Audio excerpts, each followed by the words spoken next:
지난 영상에서 메디컬 타투에 대한 부분들을 간략하게 말씀을 드렸고, 오늘 이 시간에는 탈모 부위에 대한 메디컬 타투, SMP 두피 문신에 대해서 좀 말씀을 드리겠습니다. 두피 문신은 결국엔 탈모가 진행된 부분에 들어가는 거기 때문에 모발이 가늘어지고 또 모발의 밀도가 떨어져서 두피가 많이 드러나 보이는 그 부분을 타투로서 해결을 보완을 하는 그런 것이죠. 근데 탈모의 단계에 따라서 타투를 했을 때 좀 더 효과적인 그런 시기가 있습니다. 아무래도 탈모 초기일 때가 조금 더 자연스럽고 효과가 좋습니다. 왜냐하면 모발이 좀 얇고 밀도가 조금 없긴 하지만 타투가 된 부분 위로 모발들이 자라서 어느 정도 볼륨감을 형성을 하며 커버를 하고 있기 때문에 타투를 한 부분들이 그런 탈모의 모양을 보완해주는 역할을 충분히 할 수가 있어서 아무래도 좀 더 자연스럽고 결과도 훨씬 만족할 수 있는 그런 결과를 얻을 수가 있는 것이죠. 근데 만약에 탈모가 심한 분들 이 타투를 한다.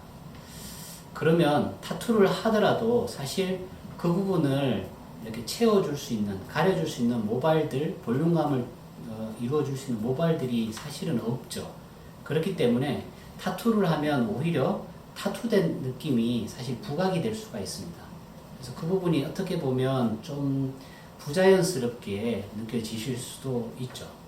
문신을 했을 때 우리가 좀 더 관심을 가지고 주의 깊게 바라봐야 되는 그런 측면들이 있습니다.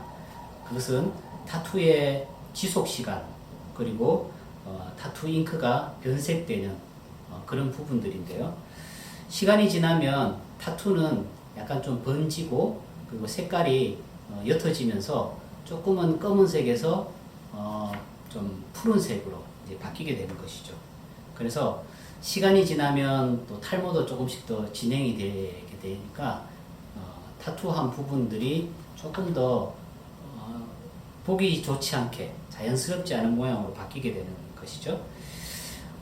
간혹 이제 우리가 검색을 하다 보면 뭐 이런 타투 잉크의 단점들을 보완해서 자기네들이 특별히 만든 잉크를 쓰면 한 번 하면은 다시 재시술할 필요성이 없는 그런 영구적인 타투를 할 수 있다라고 이제 광고를 하시는 곳들이 있는데, 사실 아직까지 그런 장기적인 그런 결과들을 우리가 아직 보는 것은 아니기 때문에 그 부분이 맞을지 안 맞을지 그것은 아직 속단하기에는 좀 이르다, 이렇게 좀 말씀드릴 수가 있겠습니다.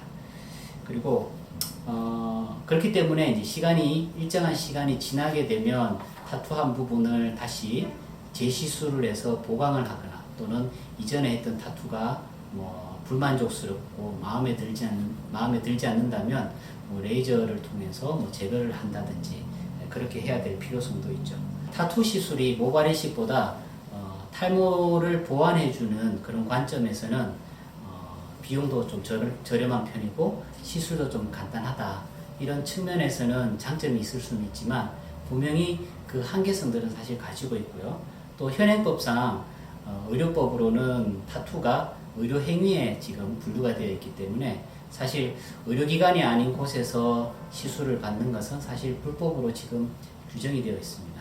물론 이제 타투를 이제 의료행위가 아닌 일반 행위로 바꾸기 위한 그런 법 개정이라든지 또는 노력들을 지금 많이들 하고 계신데, 현재 이 시점에서는 아직까지는 그런 법적인 규제를 받고 있다, 이렇게 보셔야 되고요. 또 실질적으로 제일 중요한 것은 결과적인 측면에서는 아무래도 모발 이식이 좀 더 자연스럽다, 이렇게 보시면 될 것 같습니다. 그래서 타투를 한다고 해서 모발 이식을 하지 않아도 된다, 이런 것은 사실 아닙니다.